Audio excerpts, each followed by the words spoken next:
Hey, everybody. Welcome to the TEConnect podcast. I'm John Martin. And I'm Dean Reverman. Dean, point of sale. Yes. One of those things that has changed a lot over the years. Yes. Did you ever work retail or restaurant? Or Restaurant, like that? yes, absolutely. Electronic cash register is what I use. Point of sale systems are pretty different than they were back in our day. Like, Very I much remember so. the giant clunky machine. Yep. All in one kind of thing Yep. with a huge full-size keyboard on it and a giant cash drawer. Yes. Monitor running what was like DOS or something. So you were high tech. No, Well- I'm talking the electronic cash storage, like buttons and just one little LCD screen. You are a little older than me. Thank you. Yes, I am. Yeah. Anyway, point of sale has obviously changed a lot over the last couple decades, Yep. let alone the last year. And so today we're going to be chatting with Brianna Moriarty from Micronics about some of the trends happening in the world of POS that have changed from the last year, what's to come, basically kind of a prep session for the rest of this year and beyond of what you should expect out of POS. I like it. We're going to dive into, we're actually going to be feeding off an article from the Star blog, in fact. Yep. And we're going to dive into things about, hey, online ordering, how's that affected things? Tech adoption rates, what are we looking at there right now? Health and safety, where is that still a concern? Development, self-service, all these kind of little trends that are impacting the way we approach POS, and hopefully can give our VAR friends some tricks and tips and tools that they can use to go out and maybe reinvent some business with some of their existing customers. And maybe even some comfort that they're going in the right direction. Exactly. You know? That's, when you're seeing trends, you want to make sure you're in the right trend. I agree. There All you go. that plus our usual value to the VAR and what's tech connecting with us. It's time to plug in and get connected. Welcome to the TEConnect podcast. It's time to get connected.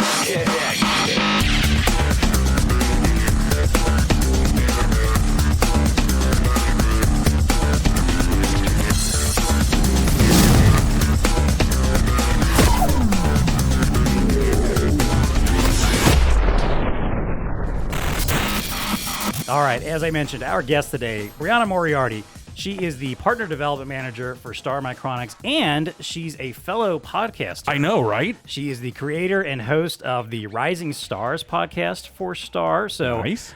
I love to get a fellow podcaster in here, 100%. understands what we do. Yes, right. Understands the struggle. The struggle. The pain. No, she probably thinks this is all breeze. Like, what are you guys talking about? What are you complaining about? Brianna, thank you so much for being on the show. Tell us a little bit about yourself, how you got to where you are at Star, and maybe your day-to-day life, and also maybe a little bit about, why you started your podcast. Absolutely. Thank you guys so much for having me. I'm super excited to be here. I've been with Micronics for almost 6 years now. I started with them as the kind of like a marketing coordinator.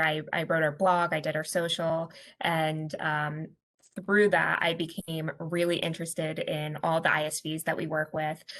So from there, I've kind of evolved into the Partner Development Manager. So today I work with our ISV partners on different business development initiatives. I run our partner program, which is our Empower program over at Star to help them grow their businesses through marketing activities, connect with VARs in the channel, all those good things.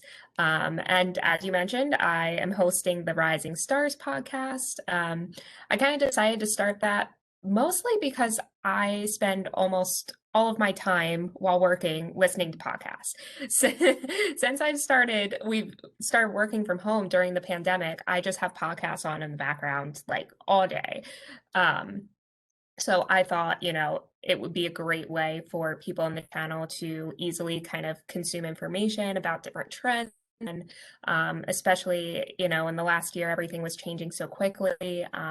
People need an easy way to kind of consume that content. So I thought it would be a fun way to do it. I've always, thought about starting my own podcast. So I said, hey, why not do it for Star? There you go. That's awesome. So I love it. Boom. Just like that. Well, and just like Dean and I also are podcast consumers, and honestly, when we talked, the beginning of last year, late the year before, about starting our own podcast, I made a point of I'm in because I love podcasts. I've always wanted to do one.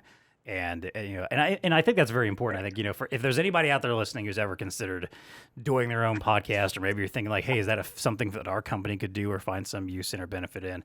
Just find people that love podcasts, that listen to a lot of podcasts, that enjoy podcasts. that are passionate about it and want to do it, because that will make everything a little bit easier when someone's yeah. excited about it. No doubt about it. And they're important. I mean, you know, from an education standpoint and keeping the conversation going when you can't go out and meet people and all that kind of good stuff. Kind of hit it at the right time. But yeah, podcast very educational in my estimation. Yeah. Very much so. Yeah. Oh, and you know, and I also appreciate, Brianna, that you have this kind of this marketing background, and that's a lot of what led you to, you know, the way you approach your current position in your job. We talk a lot about the synergy between marketing and sales and how well they fit together. And I think you're a perfect example of, you know, how you can take that kind of background and apply it to things that will improve in the sales and the overall breadth of your company and what you can accomplish. So glad to hear that too. Yep. Well, hey, so this article we're going to get into, it's from the Star POS blog, and it's an article, in fact, by Augusto Shekopar, who we are quite familiar with. What was he? He was early on. He was episode 6 or something like that. I don't know. He was one of the earliest episodes we put out, but I think he may have been literally one of the first guests, or if not the first one that we actually recorded. Yeah. And in fact, I think we were all at home Poor at the time Augusto. still. Yes. Yeah. Don't go back and watch. I mean, okay. Listen to that podcast for Augusto kiosk and stuff like that. Yeah. If you listen to that podcast, listen for him and for his brilliant insight on things. Don't listen to us very much, because I'm sure compared to what we do now, it sounds awful. You know, hey. But we've were on grown and tricycles learned. at the point in time. Exactly. We've learned a lot since then. So this is called POS Trends to Expect in the Second Half of 2021. And what I'm going to do here is we got 5 trends here. I'm going to kind of run through each of these individually and ask you a question, Brianna, that kind of, you know, can help us flesh out a little bit what we're talking about here. So trend number 1 is the ongoing online ordering boom. And you know, this is kind of self-explanatory. You know, the last year, whether it was these, you know, pivots that had to be made in order for businesses to survive, to keep their, you know, to stay in business at all. Everybody made these shifts and these pivots. But now that we're kind of coming back out of this, there may be some debate and question among some of these businesses about, hey, is this something I still need to continue doing or want to continue doing? And it looks like the data is showing us that, yeah, you probably should, because people are coming to expect this. I think we've all learned to love this. I loved it. I loved it before it was a thing that everybody was doing, and I love now that there's even more options than ever. So how do you see this continuing trend helping our VARs reinvent business with their restaurants and retailers they're currently working with? For sure. Well, as you mentioned, you know, online ordering isn't a new thing. Obviously, it kind of accelerated during the pandemic because it was the only option if you wanted to not cook at home, if you wanted to get food from elsewhere. So, you know, something that is really commonly talked about in our industry with VARs is recurring revenue. And while, you know, this might not be your standard idea of what recurring revenue looks like, you know, I don't have the exact stat offhand, but we all know it costs less to keep an existing customer than to get new customers. So if you look at these VARs, they already have all these restaurant and retail customers that they've worked with for their standard POS or kitchen printing systems. Now they can kind of go back to these same customers and say, you need online ordering.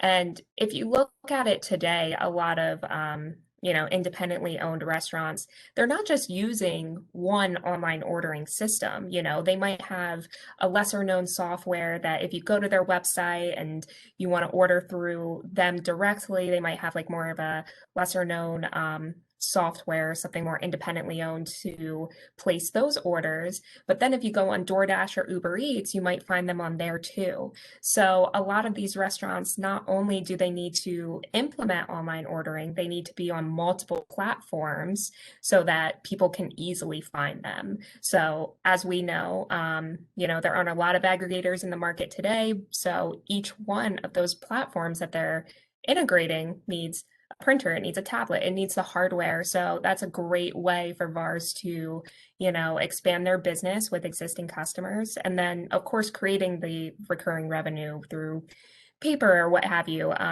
more consumable aspects of that restaurants are going to continue needing over and over again.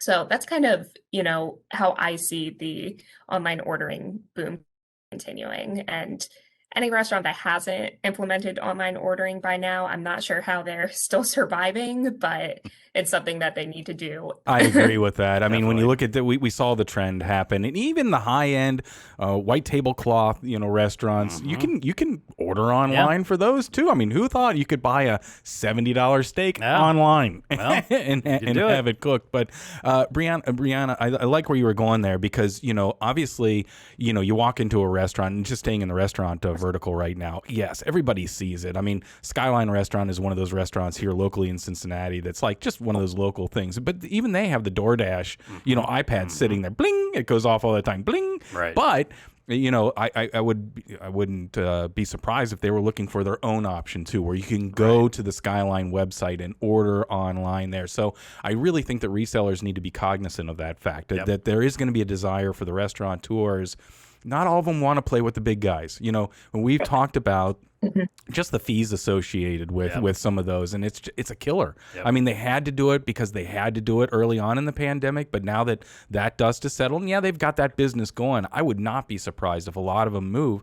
Online ordering is not going anywhere, but the experience can be improved. They can move it under their umbrella. I mean, if I was marketing even for a small restaurant company like a Skyline here locally, I mean, I'd be all in on we need to do our own ordering under our ecosystem so we can control the customer experience and do it better. There's another one here locally called the Roses Pizzeria. They've done it very well online. But they've been doing it for quite some time, honestly. Anyway, quite some time. But so they were, pizzerias were a little bit of ahead of the game because they're used to the whole delivery. I mean, right? That's the only thing you could get delivered was pizzeria, maybe Chinese food, but that was it. 5 years ago. But now anything you can get delivered. So anyway, the trend's going to keep going there. I think the trend of getting away from the big guys is going to happen as well.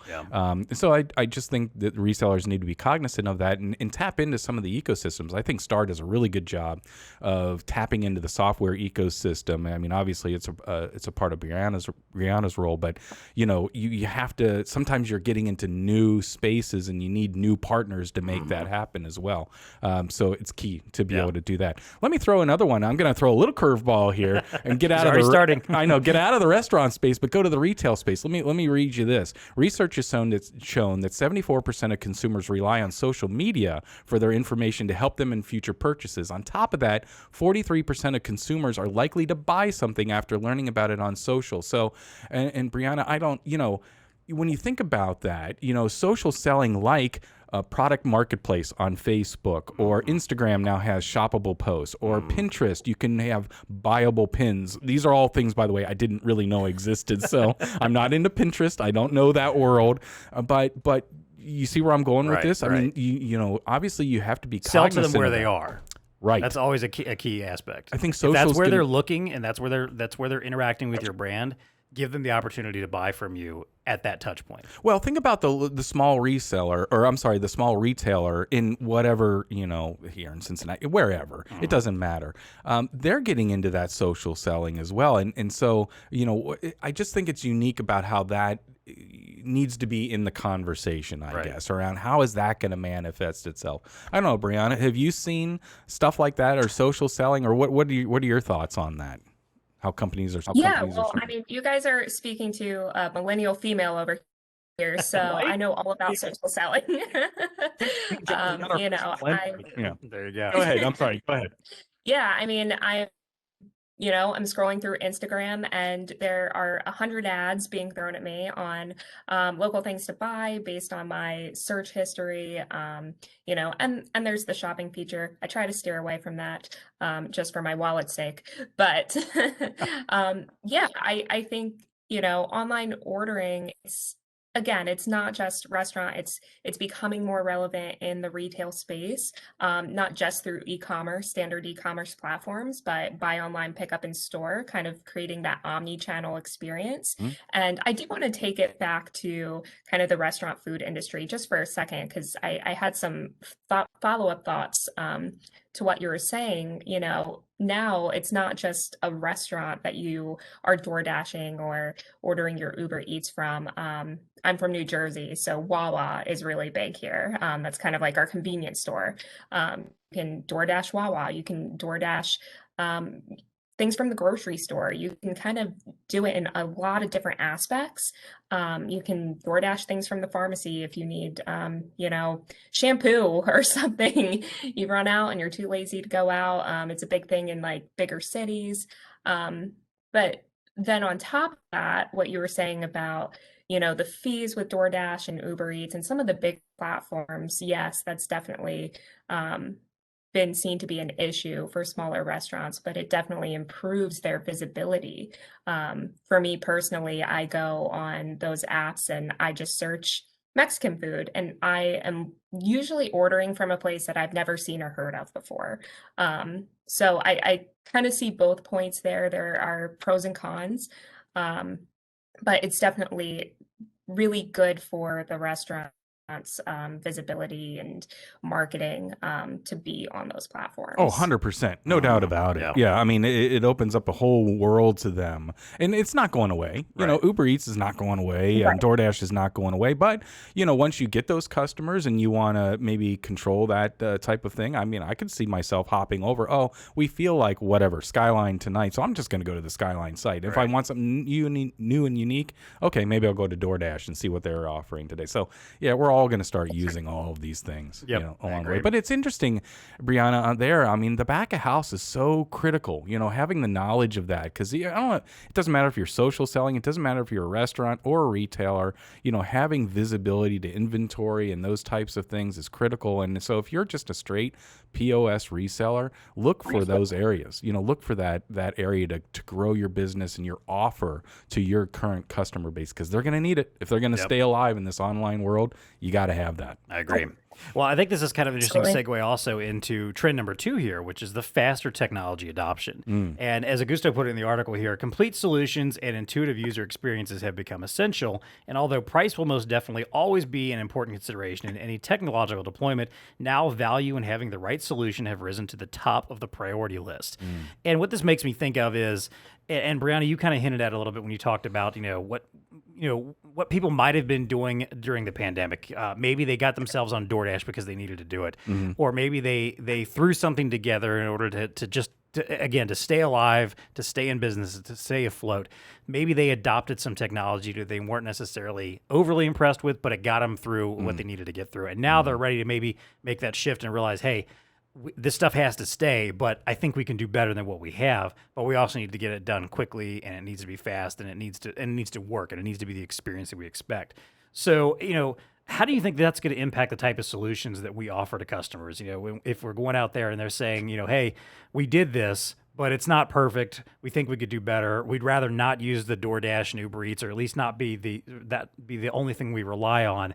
What can you do to help us? How do we approach those conversations? Yeah, for sure. So I think, as a whole, our channel, you guys have probably talked about it a lot on your podcast. I've talked about it a lot on mine, is just kind of what's happened in result of the pandemic. And instead of just focusing on that, we have to think about what's going to last forever as a result of the pandemic. And these complete solutions, these future-proof solutions are definitely one of those. So everyone's been trapped inside for however long, and we're starting to get back to some normalcy.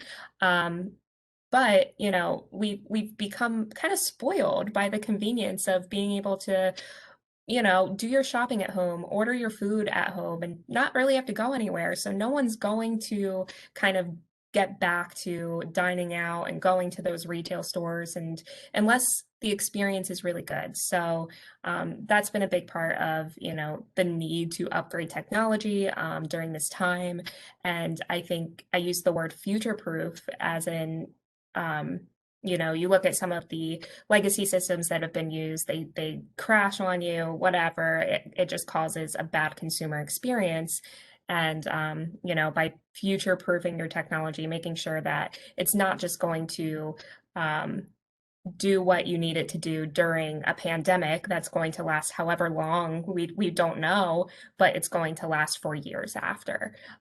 So I think that's kind of what we mean by like the faster adaptation to technology. And I think software plays a role in there, just to throw the cloud out there because, you can't get away from the cloud. Right. But there's a lot of move to cloud. Just to rattle off a couple stats here, 61% of quick serve restaurants in the U.S. have already embraced cloud-based POS, and 60% of new merchants are asking for cloud POS rather than legacy POS. And I think part of what people, I guess merchants or restaurants think that cloud will bring them is some flexibility on the technology side.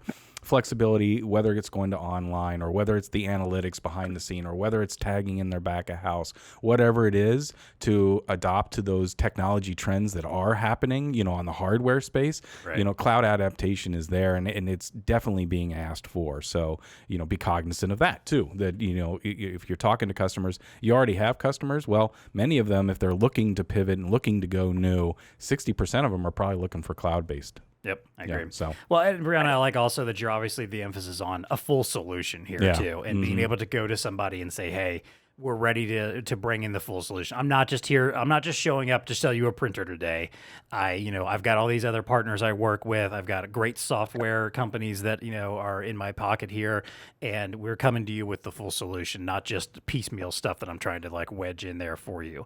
I think the other interesting point too you made is this idea that of experience and the customer experience. And I imagine that can be a great selling point to get in the door there and find out like, hey, what are customers saying about their experience with ordering from you right now? If you do, if you have been doing this and maybe you are not using the ideal solution, or, something's not really working as ideally as you would like it to, what are your customers saying about it? Because you're right, that can be a huge selling point for us to walk in the door and say, look, I know that your customers probably don't like what they're experiencing with this interface right now, or that the platform or the way they're able to order from you is not ideal. It's clunky. It's hard to navigate the menu.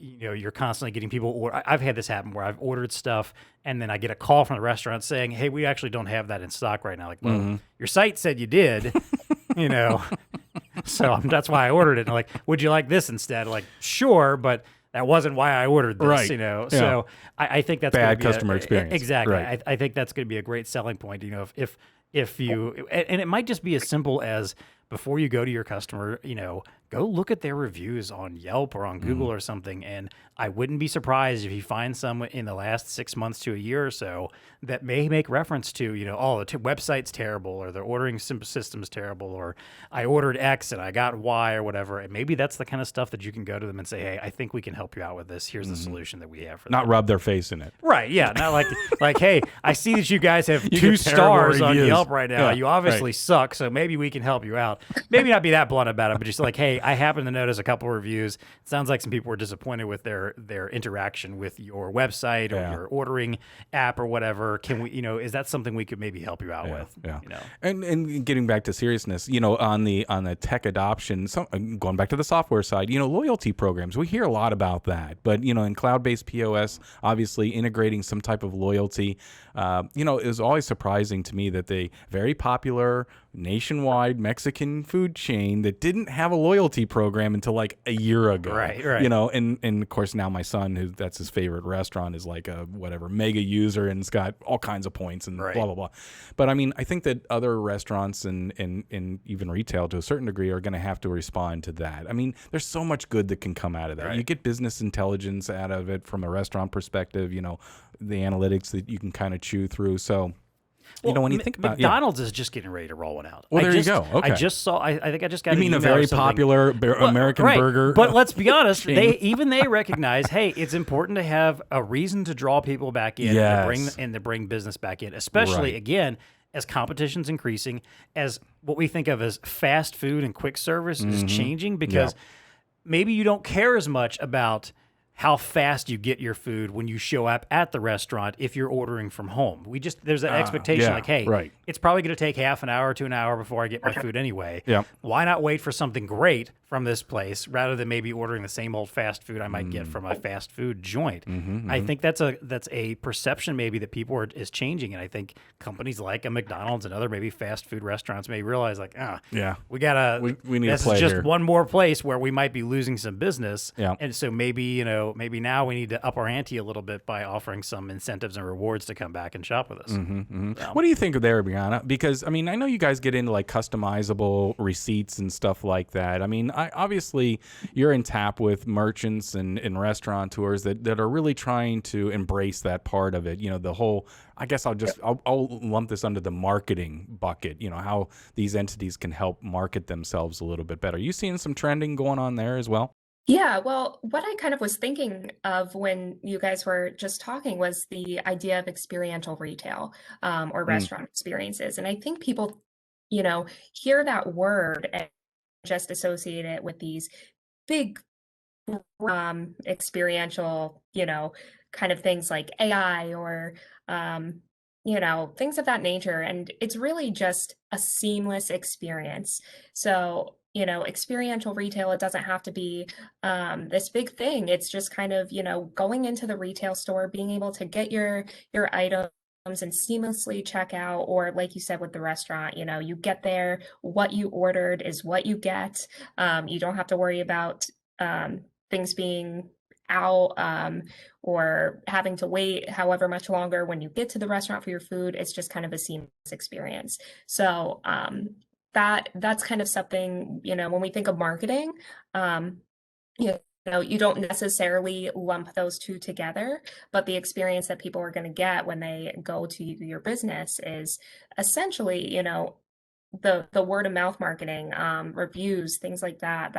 They all kind of tie back to one another. Agreed. Tech needs to enable that frictionless, I'll use that word, frictionless experience, because you're hitting the nail on the head there, Brianna. I mean, that's what people want, right? If I go to their site and they're out of whatever, sauce, don't put it on your site so that I don't have that bad experience. All anybody wants is, I ordered this, I go pick it up, it's in a fresh, clean little box and stuff like that. And it's everything that I ordered.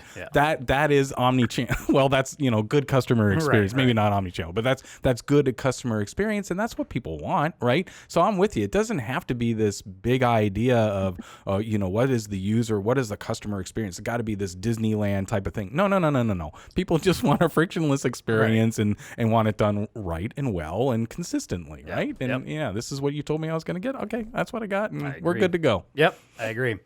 Trend number 3, health and safety. And, there's an obvious background to this that we all understand that, hey, everybody was trying to stay healthy. People were trying to socially distance.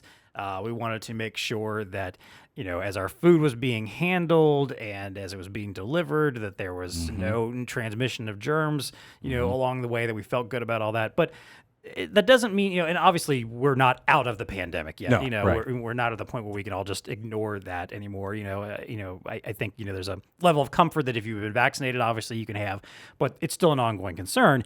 And more importantly, it's not the only thing where health and safety is still an issue. So, Brianna, why is this still so important, as we turn the corner on COVID and start to reopen, why is health and safety still going to be a trend, even as we feel like we've kind of gotten out of the major concerns about COVID? Yeah, for sure. Well, I'll kind of start off by saying this. I personally am not a germaphobe. I never get sick. Like, it's never something I've been concerned about. But you better believe that I am sanitizing my hands, every time I leave a store, every time, there's a hand sanitizing station available now. I'm definitely paying attention to people that might be coughing or, snotty little kids touching things, and, I'm staying away from it in public. So I think everyone has just become like so much more hyper aware about, the germs that are being spread because of the pandemic. And as you mentioned, COVID, we're starting to get back to normal. People are getting vaccinated. Social distancing has helped, but that doesn't mean that bacteria and viruses are going. You have the common cold, you have flu season. Unfortunately, there's other strains of COVID. So these health and safety products, I think there's something that probably should have been there long before this pandemic, and people are going to become more hyper aware of keeping both their customers and employees safe. So Star, we previously, before the pandemic, did not really offer health and safety products, but we quickly realized that this was something we needed to include in our offering so that, as retail stores, restaurants, really anything, I see a big need for it in like amusement parks and zoos, stadiums, those places where people are crowding, especially now that everything's back open, everyone's dying to get out. So it's really important that everything is kind of kept protected, and there's that peace of mind that if you are going out with the kids and doing something fun, you don't have to worry about coming home and the whole family getting sick. Yeah, absolutely. I'm just going to say a hard agree here, because we've established on the show that I am the germaphobe here to some extent. Yes, you are. Right. Yes. And I've always been prone to catching random colds and stuff here and there.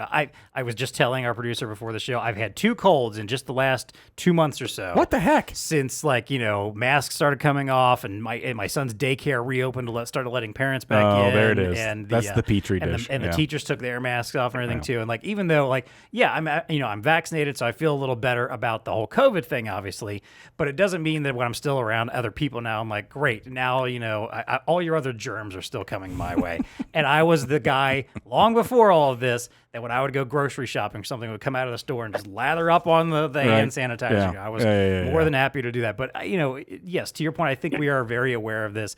I hope it's something that people continue to be aware of. It is. That proper hand washing, hygiene, and just looking out for others, not running around in public places when you're sick with anything now. I'm hoping that's an ongoing thing that people understand, and I appreciate that we're starting to think about that in our business as we think about, hey, how do we go out and sell solutions, and how do we make sure that what we're offering is going to contribute to that health and safety of people too. Well, Brianna, I like where Star went during this whole pandemic and the pivot over to some maybe non-traditional stuff, and I'm just going to throw out some other things that we talk about all the time here.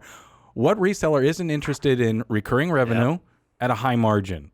Okay, I got one for you. Tamper-proof labels that go on the boxes or the paper bags of restaurants. Star pivoted into that world. They have a great product there. They even have the dispensers where you can. It's easy, and once you offer that up to your end user, to your restaurant, because they're all getting in the game. They all have takeout and stuff like that. But how they can sharpen their game is to make that look a little bit better. I mean, we were talking about just a couple podcasts ago that from the user experience side, I had a recent delivery at home, and it was nice and buttoned up. They had the tamper-proof label on it. The bag was purposely folded. It wasn't like some dude just crumpled it up and threw it on the shelf. Right? You don't want that. You're like, what is that? What is that all about? So restaurants, I guarantee you, are getting very cognizant of that user experience, and it's very simple. A nice folded bag with a tamper-proof label on it, boom.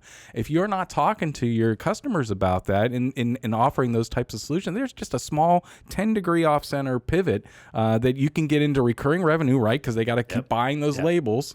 Oh darn. And it's higher margin stuff that you're probably selling on the hardware. We love our hardware vendors, but obviously people make a little bit higher margin when it comes to that kind of stuff. So, I mean, it's a win-win. But that's how you can leverage how our society has changed a little bit. Health and safety is everybody's got just a different optic on it now. So it's not going away. And be involved in that and have some solutions that can speak to it. Yep. I would agree. There you go. All right. Let's see. Trend number 4 here, affordable and simplified development.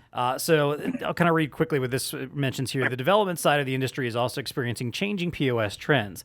Development phases are accelerating, and software partners are developing using cross-platform tools like Star Expand SDK on the React Native platform, cutting development time and cost in half.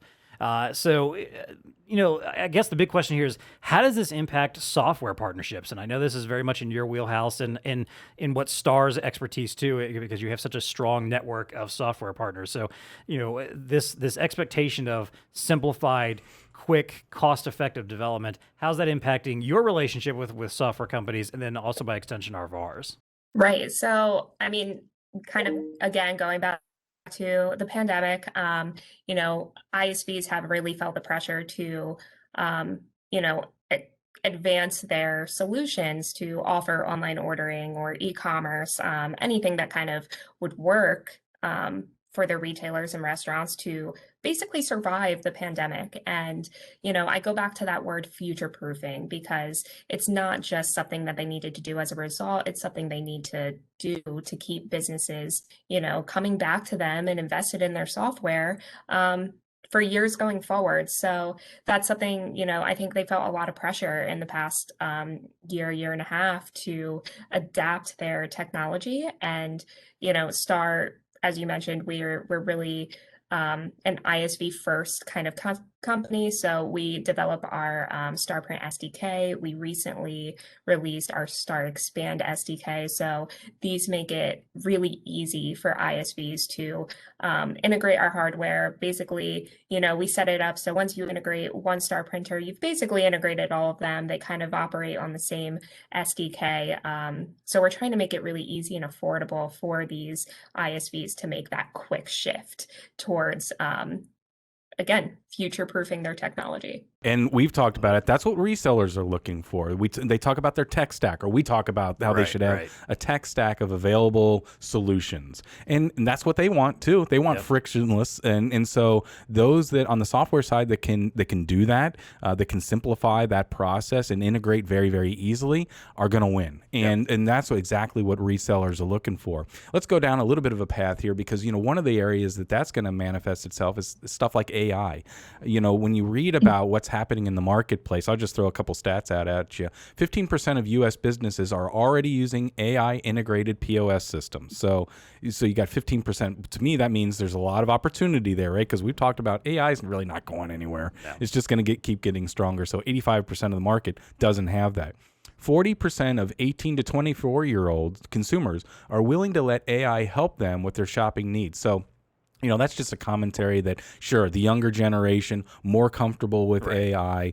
There's stuff like that that's going to be happening in the background that's going to enable these merchants, these restaurants to be better, faster, more responsive to their customers' needs. So, that's going to play. So they're going to look for, partners that have simplified processes and that can integrate into their tech stack very, very easily and comfortably, just so they can perhaps facilitate AI for their end users in just that one use case. So it's important. And I think Star does a great job of embracing, again, the software community, making it easier for them through their SDK to integrate. Those are the types of partners that are going to win moving forward. Yeah. So I agree. It ain't going anywhere. Nope, it is not. All right, and then finally, our last trend here, number 5, the continued rise of self-service kiosks. And the big stat that jumped out to me here: 65% of customers are willing to visit restaurants if self-service is offered. And I kind of agree with this. It's one of those things I've always enjoyed. As some of the big chains started, adding in self-service, I was fascinated. I love the idea of being able to walk in somewhere, not have to go stand in line and get up to the counter and place your order, or feel that pressure of like, I gotta pick something. I'm looking at all these choices. They're staring at me. They're annoyed. They're not getting paid enough to sit here and stare at me. Wait for you want queso with that? Order. Yeah, no, exactly. No. Do you want no? Or the not feeling that we've talked about this before. The whole pressure of like, hey, maybe I feel like Biggie sizing my meal today. Yeah, exactly. I don't want anyone judging me about it or something. So self-service is is something people are appreciating, and you're starting to see that trickle down into smaller restaurants, even retail stores that are doing this now, where either you can find out where a product is in the store, or if they don't have it in stock, you can order it and have it shipped to your house. You can check out by yourself. Love all that stuff. I've always been a fan of that. So, how do you think that customer expectations are kind of impacting the kind of self-service platforms and hardware that we're offering right now? Yeah, absolutely. So I kind of want to talk about this from both the consumer and the restaurant or retailer standpoint. From the consumer side, as younger generations are making up more buying power in the US, I think, younger generations, we grew up with machines. We're just more comfortable interacting with a machine than a person, unfortunately. So that is something that I think is really driving people to adopt the self-service. It's just easy. It's like, playing on your phone. It's such a simple concept. Like you said, you can order whatever you want, customize it without, getting the glares from the cashier across the counter. You can add on whatever you want without judgment. So I think it's a more comfortable way of ordering for younger generations. And then in addition to that, it just creates a more frictionless flow in the restaurant space. So if you're talking about like your fast food, fast casual places, when they get a big lunch rush, those lines can be backed up really long, especially if you have a new cashier that's maybe on their first week that's taking the orders. They might need a little extra time to enter that into the system, and people get impatient, they get cranky. So self-service makes it a lot more of a smooth transaction. It's also more efficient in that you don't have to worry about someone mishearing you, entering your order wrong. You can at least have the peace of mind of going back and saying, this is exactly what I ordered. It wasn't on me, it was on you. So I think, consumers are definitely becoming more equipped and more expectant of that self-ordering kind of experience, especially in that QSR fast casual type of environment. Yeah. Agreed. I mean, two words I wrote down: on-demand society and customized. So kiosks bring that to the forefront. It's on demand. It's ordered the way I want to order it, and I can see it on the menu. It's yes, that's exactly the way I want it. There's no loss in translation. Like you pull up to the drive-through and it's like, what did you say? Oh no, I got pickles on my burger. 6 of those burgers. No, I said I want a burger and I want some fries. Right. Okay, so 6 burgers, 6 fries. No, I didn't say 6 at all. So kiosk takes all that mystery away, and then the whole customize. Right. I mean, we are a society that likes to customize what we have, and we feel like, okay, I see that you have a burger, but I'm going to make this my burger. Well, okay, with your secret sauce, sure, but this is the way I want it, type of a thing. So. It's obviously trends that are happening, and I think kiosk services do that. But there's a lot of technology around kiosks as well that's starting to advance and make that whole user experience even better. I mean, you can integrate peripherals around it and things like that. You can integrate it into back-end systems. So just a lot's going on there from the kiosk perspective. Yeah, I would agree. And, and the studies also clearly show that when you have these self-service kiosks, your average ticket is bigger. Because the kiosks never forget to upsell.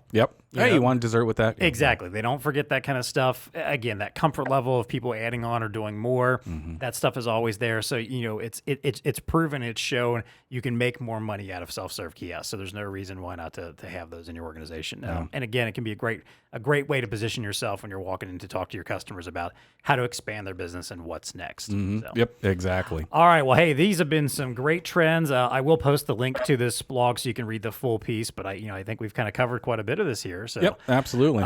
Before we move on, I want to, as always, thank our TEConnect members and sponsors. Thank you so much to Star for sponsoring this particular episode. Hey, as always, of course, if you want to reach out to us, if you have some thoughts about the episode, if you want to give us a little bit of feedback, first of all, if you're watching on YouTube, hit that like button, subscribe to our channel so that you can see when new episodes come out. If you are listening on the podcaster of your choice, hit subscribe, leave us a review. If you're on Apple Podcasts, give us a 5-star rating and review. We'd love to hear from you, find out what you like about the show. All right, you can tell us what you don't like about the show, too. Maybe save that for the other channels, though. I don't want to bring down those reviews. You can find us on Twitter at TEConnectPod. You can also email us, TEConnect@BlueStarInc.com. All right, let's wrap up as always with our recurring segments. First, the value to the VAR.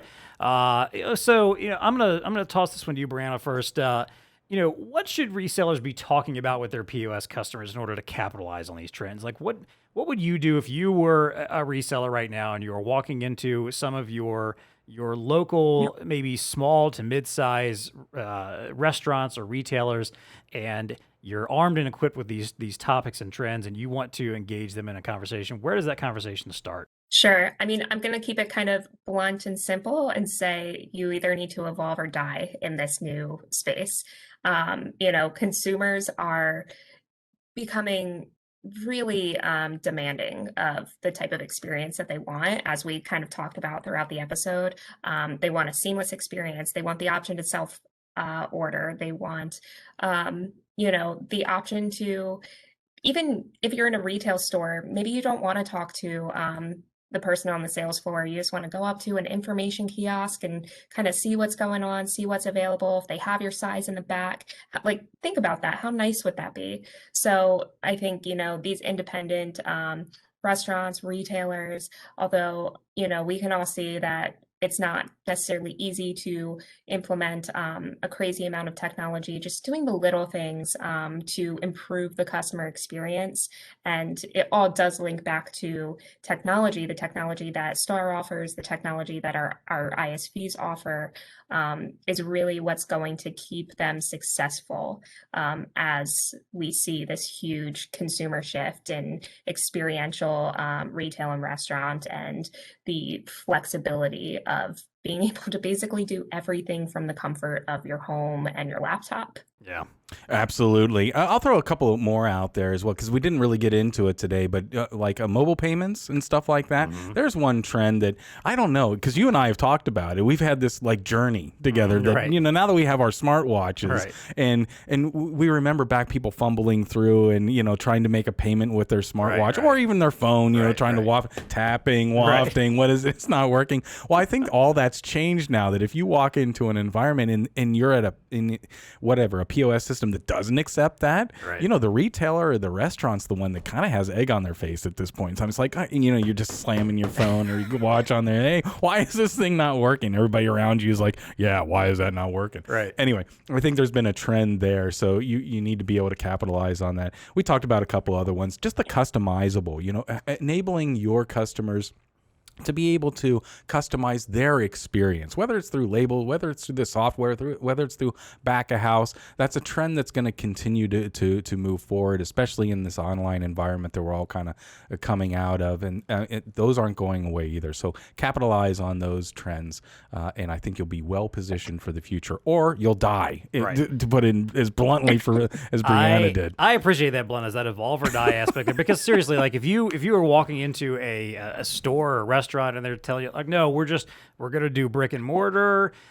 We prefer to just do everything, personally. We believe in face-to-face for everything. And we only take cash, like if that is the model that you're going by, for one, I'm surprised you're still open and even in existence. Right. And if you are, you're not going to last much longer. And I think this is one of those situations where it's okay for you to tell somebody like, look, the world is changing.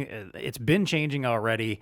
And I don't think you're going to make it very long if this is what you're going to stick to. So let's talk about how we can keep you afloat. I don't want to see this awesome corner store business that has been around for 60, 70 years that everybody loves. I don't want to see you go away as the population is aging out that used to come here, and the younger generations that grew up with this technology are expecting it from you, and you don't have it. So yeah, and as it doesn't hurt to be technology, blunt about that. Absolutely, as technology solution providers, we need to be on the edge and offering those up, because as certain parts of the country continue to open up, you're dead on. All the incentives and all those things that were there to keep those companies afloat through PPP and stuff like that. I mean, they're going away. So now they got to start fending for themselves again, and those that make it and come out of it are going to have to react to these trends and have those solutions in place in order to do that. So lean on us, lean on great partners like Star. The resources are there to help you so that you can help pivot your customers too. Yeah, I agree. So, yeah. All right, let's wrap up with our favorite segment, What's Tech Connecting with You? This is where we talk about something in the world of tech, science, innovation that's caught our attention, that has us interested this week. Yep. Brown, I'll start with you. What's Tech Connecting with you right now? Yeah, for sure. One that really sticks out to me, and people probably don't think about this much as technology, is the buy online, pick up in store type of approach to omnichannel. I've seen it really picking up since the pandemic. It's personally an option that I've always preferred. I actually talked about this on a recent Rising Stars podcast. I hate waiting on shipping. Every business in the world today is competing with Amazon. And when you look at 1 or 2 day shipping, sometimes even same day shipping, how do you compete with that? So if someone can order something online and then go pick it up from your store later that afternoon, that's just so convenient. You get people in your store. And usually when I do it, I'm making additional purchases when I'm going to pick up my items. So it's such a good strategy for retailers to adopt, and it makes me really excited to see it kind of finally taking off and being successful. We see it mostly with larger chains. I think it's something that smaller SMBs can adopt as well, especially if they already have some sort of e-commerce platform. It just makes it that much more simple for them to continue driving that in-store traffic. Again, create a little bit of an experiential type of approach to their business. So that's something that has really stood out to me over the last year or so. Yeah, Agree. Not going anywhere. Nope. Right. Buy online, pick up in store. Not at all. Very much so. All right, Dean, I got one for you. CRISPR. I've talked a little bit about. I'm not talking about crispy or fried chicken. No, I know. I'm talking about the gene editing tool, CRISPR, actually Cas9. Well, I was reading another article out there that so it's a gene splicing tool, is what it can, and it's advancing very rapidly. Apparently, some people have become. So this one guy, Patty Doherty, has become the 5th person in the world to have cells deep inside their body altered by gene editing tool CRISPR-Cas9. It's the first time that somebody's done it where their whole body was infused with the CRISPR tool. So what that means is that they're trying to see if it can have alterations on bloodborne illnesses and stuff like that. So very revolutionary. So it's not just going in and doing one thing, but like, curing sickle cell anemia or those types of things that are, or in this one particular case, it dealt with proteins. Common trigger for heart failure, right? So it's like adjusting the genes and how it deals with proteins around the heart and stuff like that. I'm telling you, anyway, just to read this out here, this little trial that they did, it was only 6 people, but it had dramatic effects, 96% decline in blood levels of protein and stuff like that. But anyway, to quote out of the article, this is not an incremental advance, said Fodoy Uvuri, an expert in gene editing from the University of California, Berkeley. It's a wow. So they've really started to like dive into this whole, and it's got me wondering where we're going to be in 5-10 years. I don't know. Is this tool going to like cure most diseases and most things that strike people, like heart disease from too much fatty food and stuff like that? Oh, we're just going to inject your body with these CRISPR tools and it's going to fix everything. Yeah. It's like, it's just fascinating what's happening. I wish I understood it a little bit better because, obviously when I saw CRISPR first, I'm like, fried chicken? No, it's not. It's really something pretty cool. Maybe they need some new branding there. I don't know. Right? Yeah. Well, gene editing tool isn't the best. I suppose that, because that sounds very technical in a way. Yeah, with the whole GMO thing. And, I guarantee you, someone will come up with some kind of clever marketing. Oh, yeah. Somebody somewhere, yes. Right. For some reason, it makes me think of in Jurassic Park, the there you DNA, go. Mr. DNA, like, hey there, we're going to fix your sales, so that's what that makes me think of. That's what it is. So anyways, really interesting article. Keep your eye on CRISPR. That's advancing so very, very, very fast. What's TEConnecting with you? So here's some good news for the world of renewable energy sources and maybe, moving away from reliance on fossil fuels. Most new wind and solar projects will be cheaper than coal, a report finds. There you go. So it says almost 2/3 of wind and solar projects built globally last year will be able to generate cheaper electricity than even the world's cheapest new coal plants, according to a report from the International Renewable Energy Agency.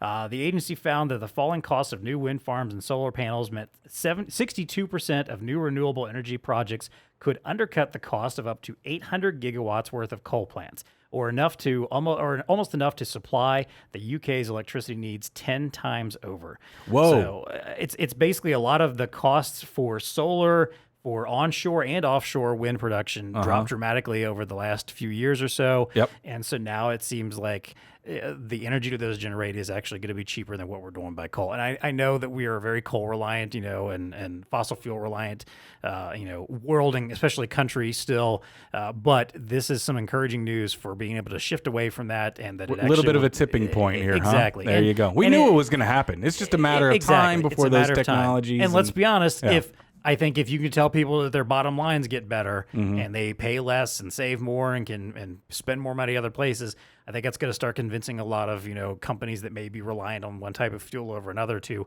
start making those pivots and those shifts over time. And hey, let's be honest, we also know this is going to open up a whole new world of jobs. Yep. It's probably going to impact our industry. I imagine there's, a sure. lot of these businesses are going to need a lot of the types of technology that we sell. So only a good thing moving forward, and that was some good news to hear. Yeah, and you know what? I don't need your fancy research to know that solar power is getting true. All I have to do is turn on my TV and I see, have you seen this guy? I don't know Marco, have you seen him? It's a solar power company. It's the CEO. Yes. He looks a little bit like a used car salesman. He kind of comes off that way. Hey, you're looking for some solar energy? I got it. Let the sun shine. He's got this whole song and stuff like that. I'm thinking to myself, okay, solar's gotten to the point now where maybe it is affordable. If we're hawking it like used car salesmen, it must be a thing. There you go.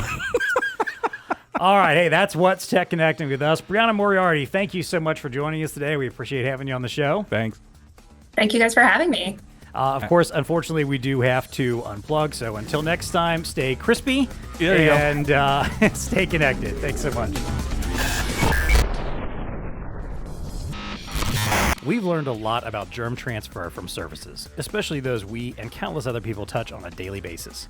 Star Micronics is here to help by offering antimicrobial covers that are 99% effective against germs and viruses like E. coli, MRSA, H1N1, strep, the common cold, and more. Designed for restaurants and retailers, the antimicrobial covers are placed on high-touch surfaces. Safe to use and easy to apply, they reduce microbes on common touch points like door handles, checkout counters, and more to create safer surfaces for both employees and customers. To learn more, check out the link in the show notes or contact your Star representative at BlueStar.